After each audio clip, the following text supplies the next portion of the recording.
মুহাম্মাদুর রাসূলুল্লাহ। সবাই বলেন সাল্লাল্লাহু আলাইহি ওয়াসাল্লাম। আজকের এই অতি বৃহৎ একটি জলসার অতি সম্মানীয় সভাপতি সাহেব এবং স্টেজে গণ্যমান্য ওলামায়ে কেরাম, হুফাজায়ে কেরাম, হুজ্জাতে কেরাম এবং আমার সম্মুখে বসা অতি শ্রদ্ধার মুরব্বিয়ান বাবা এবং যুবক পার্টি ভাই, কলেজ স্কুলের স্টুডেন্ট এবং পর্দানশীল উপস্থিত আমার মা ও ভগ্নীরা, আবার আমার অন্তরস্থল থেকে আপনাদেরকে সালাম জানাই, আসসালামু আলাইকুম ওয়া রাহমাতুল্লাহ। আল্লাহ পাকের লাখো কোটি শুকরিয়া। ভাইজান মনিটরের আওয়াজ কেমন আবার কমে গেল গা? আনারা আচ্ছা আচ্ছা, আমার কি সিটিংটা মিলাইয়া আমি সুন্দর করে নামাজের নিয়তে বসে দা। হ্যাঁ ঠিক আছে। আল্লাহ পাকের লাখো কোটি শুকরিয়া যে মহান রব্বুল আলামিন আজকে আমাদেরকে সবাইকে একত্রিত হওয়ার জন্য তৌফিক দান করেছেন। এর চাইতে আর বড় পাওয়া আমার কাছে কি হইতে পারে? বলেন কথা ঠিক কিনা?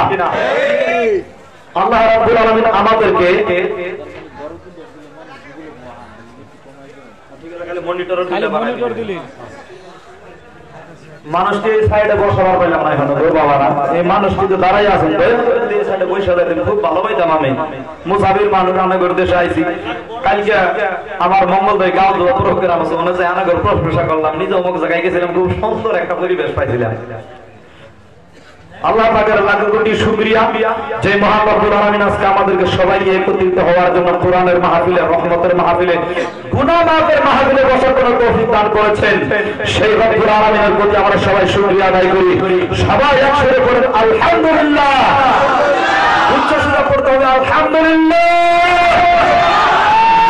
লক্ষ কোটি দরুদ ও সালাম সেই নবী মুহাম্মদ রাসূলুল্লাহ সাল্লাল্লাহু আলাইহি সাল্লামের কদম নুরানিতে, যে নবীকে সৃষ্টি না করে আল্লাহ রাব্বুল আলামিন কোন মাখলুককে সৃষ্টি করতেন না। যে নবী দুনিয়ার জমিনে না আসলে আমরা কিচ্ছু পাইতাম না। আমরা মা পাইতাম না, বাবা পাইতাম না, আত্মীয়-স্বজন পাইতাম না, সুখের সংসার পাইতাম না, বাড়ি গাড়ি আত্মীয়-স্বজন কিচ্ছু পাইতাম না। সেই নবীর প্রতি একবার মিলে সুরে সুরে দরুদ পড়ে সবাই পড়েন সাল্লাল্লাহু আলাইহি ওয়াসাল্লাম। তবে জানা হোক বাবা, আমি গুনাহগার, আপনাদের সম্মুখে দণ্ডমান হয়েছি। কিছু কথা আপনাদের সম্মুখে বলবো, তবে আল্লাহ যদি আপনাদেরকে শোনার তৌফিক না দেয়, আল্লাহ পাক যদি আমাকে বলার তৌফিক না দেয়, এই গুনাহগারের কোনো সক্ষম নাই, কোনো শক্তি নাই, কোনো ভাষা নাই যে ভাষা দিয়ে আমি আপনাদেরকে বোঝাইতে পারবো। বলুন কথা ঠিক কিনা? ওমা তৌফিক ইল্লা বিল্লাহ। আমার আল্লাহ যদি তৌফিক দেন, আপনাদের দোয়া যদি আমার সাথে থাকে এবং উস্তাদে কেরাম এবং সভাপতির অনুগ্রহ যদি আমার সঙ্গে থাকে, তবেই আমি আপনাদের কাছে কিছু কথা উপস্থাপন করতে পারবো। বলুন কথা ঠিক কিনা? আল্লাহ রাব্বুল আলামিন আমার মুখের দ্বারাই, আমার ছোট্ট জিহ্বার দ্বারাই যেন আপনাদের সম্মুখে হক কথাগুলো প্রকাশ করার জন্য তৌফিক দান করে। সবাই পড়েন আমিন। উচ্চ স্বরে পড়েন আমিন। এত সুন্দর পরিবেশ পাইছি বাবারা, খুব শান্তি পাইছি আলহামদুলিল্লাহ, সুম্মা আলহামদুলিল্লাহ। আমি আগের একটা প্রোগ্রাম আসছিলাম এই জায়গায় হুজুরের বগলে, অনেক মানুষের মানে সংখ্যা কম ছিল, তাই মনে একটা অভাব আছিল, ওই অভাবটা আজকে দূর হয়ে গেছে। আবারও সবাই পড়ি আলহামদুলিল্লাহ। তারপরে সবচেয়ে বড় অনুরোধ আপনাদের কাছে, রাস্তাঘাটে হাটে মাঠে যারা দাঁড়ায় আছেন, ঘোরাঘুরি করতেছেন, যারা এই নিয়ে আসছেন যে আমরা মাহফিল শুনবো, কোরআনের বয়ান শুনবো, হাদিসের কথা শুনবো, রাসূলের সিদ্ধ সানা হামদুল তাহলিল আমরা শুনবো, তবে দয়া করে বলবো বাবারা, আপনারা দয়া করে এই মাহফিলে এসে বসে যান। কিছু টাইম মুক্তির সাথ আসার আগে আগে আমি কিছু টাইম আপনাদের সাথে লড়াই করতে চাই। তৈরি আছেন সবাই? যে জি কইছেন মনে হয় এখনই ধরবে না, সারা রাত তো বললাম না। তো জানা আল্লাহ রাব্বুল আলামিন যতটুকু আমার তৌফিক দিব ততটুকুই বলবো ইনশাআল্লাহ, ঠিক আছে? এটা থেকে এক খাবলা, ওখান থেকে এক খাবলা দিব আপনাদের সম্মুখে, কিন্তু ধৈর্য সহকারে বসতে হবে। কি সহকারে বসতে হবে? ধৈর্য সহকারে বসবেন। কিন্তু বাবা ধৈর্য সহকারে বসবেন তো বসবেন কেমন করে? আপনাদের তো আবার একটা নিশা আছে, ঘন ঘন উঠেন, উঠে বাইরে যান। আমি বুঝি না কেন যান। আমি একজন চাই গেলাম, যাই গেলাম যে বাবারা, এক মুরব্বী বাবা মধ্য থেকে উঠে মেলা করছে, বাবা কোন যান? কয় হুজুর আমার নিশা ধরছে। বললাম বাবা কিসের নিশা? নিশা তো অনেক প্রকারই থাকে, আপনারা নাই? কেউ হয়তো গমের নিশা থাকে, কেউ তো খাওয়ার নিশা থাকে, কেউ হয়তো আরো কিছু থাকে। তো আমি বললাম আব্বা জান আপনার কিসের নিশা ধরছে? ভাই হুজুর আমার টানাটানি নিশা ধরছে। আমি বললাম হাই হাই টানা টানি আবার হুজুর আমি বিড়ি খাই। মুখে কিন্তু দাড়ি, সুন্দর চেহারা। আজকে এই মাহফিলের মাধ্যমে অনেক বাবা আছেন তাদের মুখে দাড়ি নাই, হাসানা নাই। এই মাহফিলের ভিতরে অনেক যুবক ভাই আছেন তাদের মাথায় টুপি নাই, হাসানা নাই, হাসানা নাই। আমি আজকে ছোট্ট নসিহত করে যাই, যে কোনো কোরআন হাদিসের মাহফিলে যান কমসে কম মাথায় টুপিটা নিয়ে যাবেন ইনশাআল্লাহ। বলেন তারপরে প্রশ্ন করলাম বাবা আপনি বিড়ি খাবার যাবেন তো কোনো অসুবিধা নেই, তবে বিড়ি খান কেন? এত নেশা কবে থেকে হইলো? আপনি তো বিড়ি খান, এটা খাওয়া না ভালো, খারাপ না ভালো? তিনি বলেন হুজুর আমি নেশায় কুলাবার পাই না, খাইতে খাইতে এমন অবস্থা হয়েছে এবং লেট্টি না খায় না, বিড়ি না খায়, এবার পায়খানা কিনে হবে না। কিছু মানুষ আছে না লেট্রিনে যায় বিড়ি টানে, ওকে জিজ্ঞাবেন আব্বা আনে লেট্রিনে বিড়ি টানেন কে? ভাই বুঝবা না গো, বুঝবা না। আমার পায়খানা এবার কষা হয়েছে, বিড়ি টান না দিলে পায়খানা ক্লিয়ার হবে। চিন্তা করেন আল্লাহ এত সুন্দর ভেতরে একটা মেশিন ফিট করে দিয়েছে, ওই মেশিন বিড়ি খায় খায় এবার অবস্থা করছে, এবার মানে শিকারি বানাইছে, বিড়ির ধোঁয়া যদি মেশিনে না ঢুকে আবার পায়খানায় ক্লিয়ার হবে না। এই যে বিড়ি খান, হাদিসের মাধ্যমে আসছে যে একজন স্বামী যদি তার স্ত্রীকে মহাব্বত করে কুফালের মাধ্যমে, যে এটা কুফাল কপাল, কপাল এটা কি? দুইটা ভুমার আছে, দুইটা ভুমো আছে, কি আছে? এই দুটো ভুমোর মাঝখানে একটা খালি জায়গা আছে, আছে না নাই? না নাই কে আছে? আছে এই বাবার আছে। তোরা কি ভাই জানা আছে? তোরা বিয়া টিয়া করছিস কি? কি ঠেলা করে আছে? আছে প্রতীকে ভাই জানা আছে। আচ্ছা এই কোফালের মাধ্যমে যদি কোনো স্বামী খুশি হইয়া কোন স্ত্রীকে চুমো দেয়, আল্লাহ পাক তার আমল নামায় নফল হজের সওয়াব লেখে। সুবহানাল্লাহ বলেন। তাইলে তো আমি বুঝি না রে বাবা, যারা যারা বিড়ি খান, আমি ওকে ঢুকি নাই, কিছু কথা বলতে লাগবে না। যেহেতু যে কোনো জায়গাতে যান ওই জায়গা মানে ই লইয়া বাস্তবতা লইয়া, বাস্তবতা লইয়া কিছু কথা ছাড়তে লাগে যাতে মানুষ কিছু পরিবর্তন আসে। বলুন কথা ঠিক কিনা? আজকে আমার কথার বিপ্লবে যদি কোনো মানুষ বিড়ি খাওয়া ছাইড়ে দেয়, 5 জন মানুষ যদি বিড়ি খাওয়া ছাইড়ে দেয়, তাতে এই বিষয়ে আমি কাল কিয়ামতের দিন আল্লাহর কাছে মাপ পাম না নাই গো? পাবো না নাই?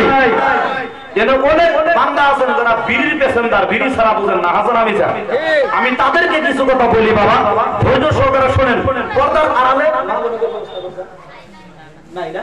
আচ্ছা বাড়ির থেকে আশপাশে থেকে তো আমার আওয়াজ গাত আছে, মা বোনেরা হয়তো আমার আওয়াজটা শুনতেছে, তিনাদেরকে বলবো মা আপনি যদি চান আপনার স্বামীকে আপনি আল্লাহর ওলি বানায় দিতে পারেন। বলুন কথা ঠিক কিনা?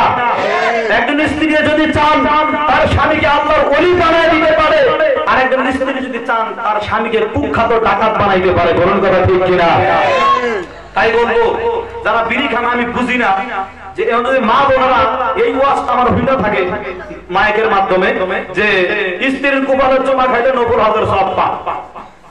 আমাকে বলবে রাস্তার মধ্যে হয়তো ফোনের মাঝে বলবে হুজুর, হয়তো কোনদিন যদি আপনাদের গ্রামে আবার ওয়াজ করতে আসি আমাকে ধরবে হুজুর, ও হুজুর আপনি কেমন প্যাঁচ লাগায় গেছে, কেমন লেড়াটা লাগাইয়া দিয়ে গেছেন হুজুর, আপনি বলেছেন চুমা খাইলে কুপালের মাধ্যমে চুমা খাইলে নফল হজের সওয়াব পাওয়া যায় হুজুর, কিন্তু আমার স্বামী কুখ্যাত বিড়িখোর, আমার স্বামী যখন বিড়ি খাইয়া আমাকে চুমো দিতে আসে আমি তো সহ্য করতে পারি না হুজুর, ও হুজুর আমার স্বামী এমন বিড়ি টানা টানে ভোমরা পাতার মতো গন্ধ বাইরে হয়।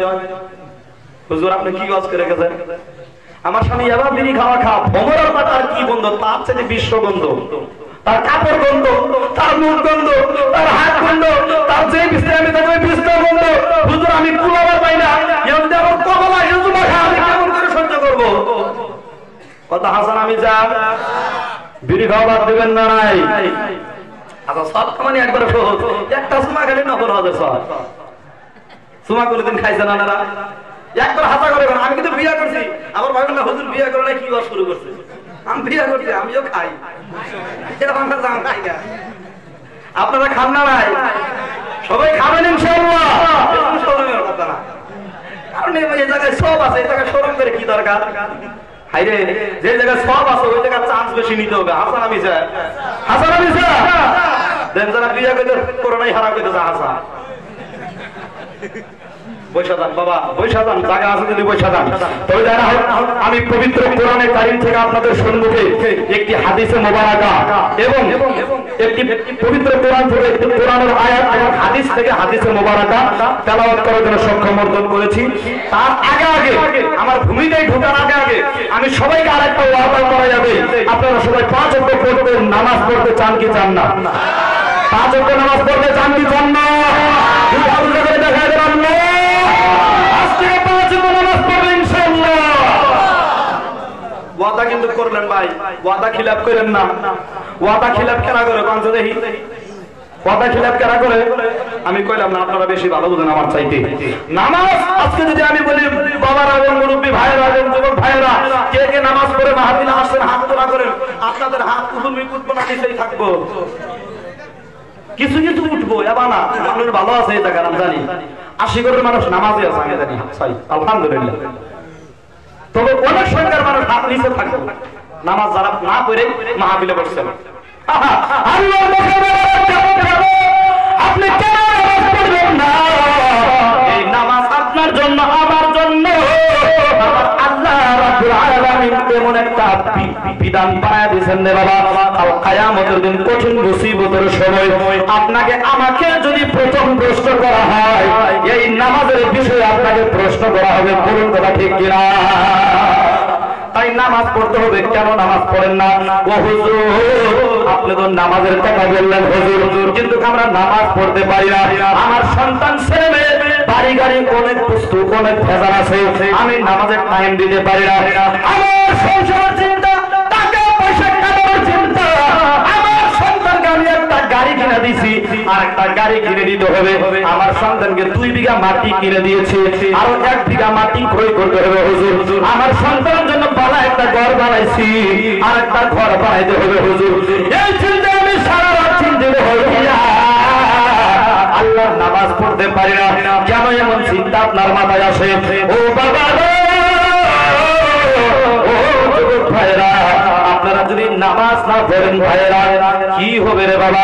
কাল কিয়ামতের দিন কঠিন মুসিবতের সময় আপনারা যদি একটা নেকির জন্য ফেসে যান, একটা নেকির জন্য আমার আল্লাহ যদি আপনাকে জাহান্নামী বানায় দেয় রে বাবা, যে সন্তানের জন্য আজকে নামাজ পড়েন না, যেই স্ত্রীর মহব্বতে বিছানায় ছাড়তে আপনার টান লাগে রে বাবা, যেই সন্তানের জন্য মহব্বত করে আপনি সংসারের কাম ছেড়ে আপনি মসজিদে আসতে পারেন না, যে বিবি বাল বাচ্চার জন্য আপনি নামাজ পড়তে পারেন না, আল্লাহকে সময় দিতে পারেন না, কাল কিয়ামতের দিন যদি একটা নেকির জন্য আপনি জাহান্নামী হয়ে যান, তোমাকে সহায় করার যদি কেউ আসে, তার কাছে গিয়ে একটু নেকি তুমি নিয়ে আসো। একটা নেকি যদি আনতে পারো,